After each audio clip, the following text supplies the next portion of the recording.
Bayan, sa punto pong ito'y makakapanayam natin si Public Works Secretary Manuel Bunoan kaugnay sa flood control projects. Sir, magandang gabi po. Si Audrey Goriseta po ito ng Ulat Bayan. Magandang gabi, Audrey. Magandang gabi po sa ating mga listeners. Well, Secretary, nagbaba po ng kautusan ng ating Pangulong Marcos Jr. na lifestyle check sa lahat ng mga opisyalis ng gobyerno. Ano pong magiging hakbang dito ng DPWH? Ay, opo. Open naman po kami sa utos ng ating Presidente ng lifestyle check. Wala naman po kaming dapat kung lahat ng tao, kung ano kailangan, di ganoon din po gagawin. Alright, sir. Well, sa usapin po ng flood control projects, Secretary, ano po ang bilin sa inyo ng ating Pangulo?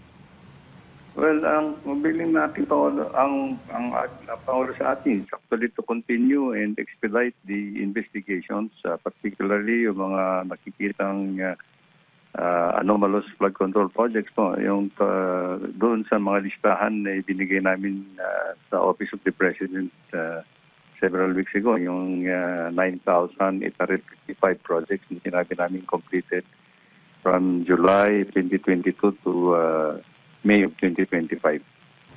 Mm-hmm. Well, Secretary, maring niyo po bang pakipaliwanag sa ating mga tagapanood kung ano po yung ginagawang hakbang ngayon ng DPWH kaugnay po doon sa may pumutok na balitang tangkang panunuhol ng isang district engineer sa kay Batangas Congressman Leandro Leviste? Unang-una po, I think yung sa district engineer na yon na nagtangkang magsuhol yata kay isang congressman, I think pinatawan ko na po ng preventive suspension kaagad at pinagpapaliwanag po namin, nag-issue po kami ng show cause order para magpapaliwanag po sa amin kung ano bakit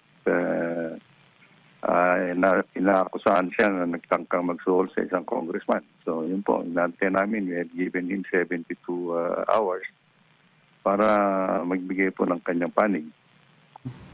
But at the same time, he should already yung pang isang araw yata po yung preventive suspension niya. Okay. Secretary, magkakaroon po ba ng rigodon sa mga district engineers ng DPWH?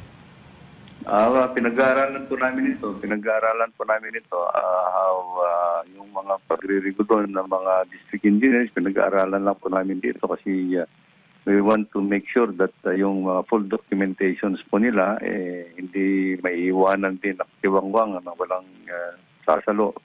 So it's going to be dito yung kung meron man ito, I will see to it na hindi ma-disrupt po yung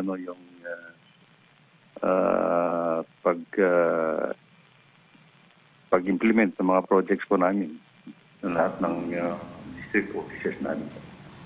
Well, sir, of course, meron kayong internal investigation sa DPWH. Sakaling imbitahan po kayo sa pagdinig sa Senado o maging sa Kamara, handa na po ba kayong ilahad po ito sa ating mga mambabatas? Opo, nagkaroon na po kami ng unang pagdinig sa Senado doon sa Blue Ribbon Committee. And I think we're expecting that will be a second invitation na naman for the continuation of yung Blue Ribbon Committee. Mm-hmm. Yes, po. Okay, so, sir, bukod po sa mga flood control na iniimbestigahan ngayon, iniimbestigahan din niyo rin po ba yung mga tulad ng mga repair sa kalsada o yung mga pagpapatayo ng ipapang infrastruktura na may anomalya? Well, lahat naman po. I think minomonitor po naman lahat ng mga infrastructure projects na ginagawa ng DPWH kasi meron din po kaming monitoring system o na pagmumonitor po. At continuous naman po yung monitoring po namin kahit na anong klaseng project na in-implement po namin. Mm-hmm. Alright, Secretary, bilang panghuli, ang mata po ng mga Pilipino'y nakatuon ngayon sa DPWH. Ano po ang inyong mensahe sa ating mga kababayan?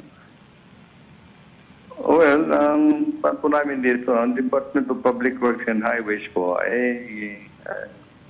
sa buong kaya namin, ini-implement din po namin sa lahat ng mga projects na nandiyan dyan sa programa namin on a year-to-year basis po.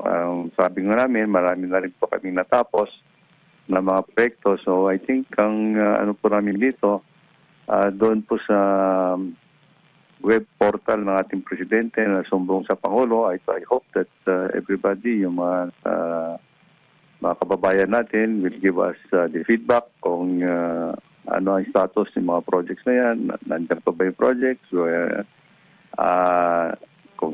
Kung nakabuti pa sa kanila o ano bang status po. And we would welcome any information po na magagaling po sa kanila.